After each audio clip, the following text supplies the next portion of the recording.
The Bad Batch Season 2 is a mixed bag in my opinion because one half of the show is really good. I am going to be spoiling the good episodes and the finale and all type of stuff, so just keep that in mind. If you haven't seen the finale yet, I am going to be spoiling it. And the other half of the show is kind of filler. Now, it's not bad filler, but it's like, there isn't really anything going on. The episodes don't really do all that much. Unless you personally like the episode, that's basically all it is. Like, I like the one where they go to Kashyyyk with Gungi the Wookiee. That's a good episode. It's a filler episode, but I still like the episode. You can like episodes that are just a standalone, you know what I mean? But, man, it's like, Season 1 had a constant threat of the Empire constantly going after the Batch. They sent bounty hunters after them and all type of stuff. Had episodes where it revolved around them dealing with stuff, rather be them, like, they're running from the Empire, or one where they had to get their inhibitor chips off. Like, had episodes that were about them dealing with the Empire and all type of stuff, but in this season, it's not really the case, and it's kind of just weird because it doesn't really pose any threats. There is no overarching threat of the Empire constantly going after them because the Empire thinks that they're dead from the Season 1 finale, but the episodes, half the episodes are just them going on standalone missions, but the other half of the show is really freaking good.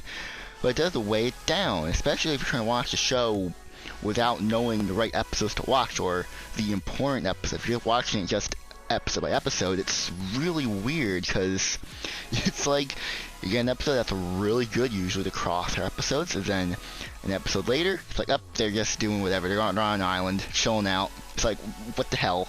But that's how the show is, and like, I don't mind it, but it's like, it is really bizarre, and it's not like the show really tackles that issue. Like, if they were, like, what I think the show's trying to do is show the Batch wanting to make Omega's life good, make her have a childhood, and they're just going on these fun adventures, like, haha, oh, you get to stop this stereotypical bad guy, there you go, it's good versus evil. But with the crosshair episodes, the important episodes, the ones that actually deal with the Empire, those episodes are very gray. There is no right and wrong. It's like, oh, the Empire right? Are the clones right? What and where? It's very real. It's like the real world versus the fantasy world. But the show doesn't really talk about that. Like, the writers are doing that, but you're not really explaining it. There's no, hey, this is what we're doing moment. It's just, you kind of have to watch, like, videos online to kind of understand that. Because, I mean, this is how it is. I'm even talking about the finale now, so, like, there's spoilers. I love the last 2 episodes of Bad Batch. I really like them. They are very, like, really good. And if you're watching the rest of the show, it actually hits harder, which you should. You have this big, climactic, epic 2-part finale that actually deals with the characters and makes them go through hell. And having Tech supposedly die, which I don't think he's dead. He's the main character. He's one of the main characters. He's not dead. He's probably alive somewhere, maybe at Mount Tantus, I don't know, but he's not dead. Because in the episode that he died, Dr. Hemlock gave Hunter Tech's goggles. It makes you wonder how they get the goggles, basically, which means that he is alive or close to death. Maybe he is at Mount Tantus. Probably is. Probably isn't dead. He's unconfirmed. Because if you don't see a body dying, then they're not dead. You know, it's that classic saying, you actually have to see the person die in order for them to be dead. If they die off screen, that does not count. But, man, if episodes are more like the last 2 episodes in the mid-season with the Senator on Coruscant and the clones, you know, what doing with the clones, you know, if that type of stuff was more in the season, I would, like it more. And as you see in the rankings later, you know, where I place it is going to make sense, but, for me personally, but, man, if more of those episodes were like that in the mid-season, then I would just love this more than the original, but it's just, I don't.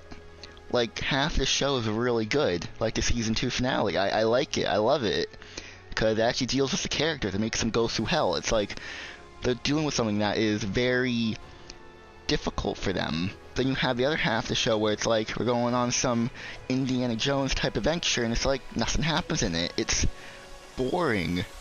And I mean, watching it for the first time is fine, but I'm probably never going to see it again because nothing interesting. At least for season 1, those quote-unquote filler episodes actually had more to it. Even if it was just a standalone episode, they actually built character, you know. And yes, the episodes in season 2, the quote-unquote filler episodes do, like, have character moments, but it's not, like, substantial. I want the show to do more, but the writers are blocking the main characters from doing stuff unless it's the mid-season or the season finale, or just certain episodes where they can. Like, they need to unleash them into the greater galaxy, but the problem is that they think they can't. But in reality, they can, because they're setting up something bigger than the Bad Batch itself, with the Clone Rebellion, with Rex and Echo, with Echo leaving, he's joining Rex and all the other clones fighting the Empire. To get clones off the Empire, they're not going to Mount Tantus, they're actually being freed. Who knows where they're being freed? I don't know. We have to find that out in season 3 or season 4, I don't know, but that's the stuff that the writers are building up. But the problem is that the Bad Batch is being limited to these self-contained adventures where you're just, I don't know, trying to live a normal life. And it's like, that's not what you're supposed to be doing. But the problem is that the writers don't really have a character to tell them that.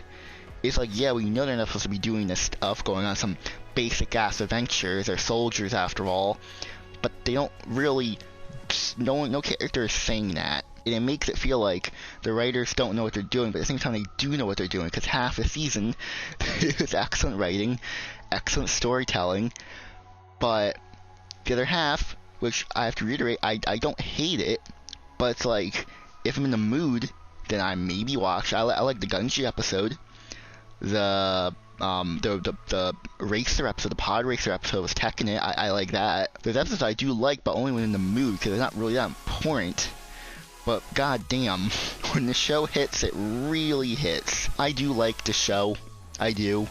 It's just, it does feel like a kid's show. Like at points, like the standalone episodes feel like kid episodes. Like it does feel like I'm like 12 again, which is kind of a good thing. Like I feel like I'm like some young kid watching it, like Saturday morning cartoon, which isn't a bad thing. It's like I'm watching something that's cool, you know. But it only goes so far.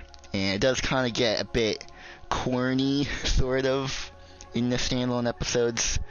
But, whatever. You don't have to watch them, especially now that the whole entire season is out. You can just skip them. I want the Bad Batch to be a greater show than just being fun entertainment.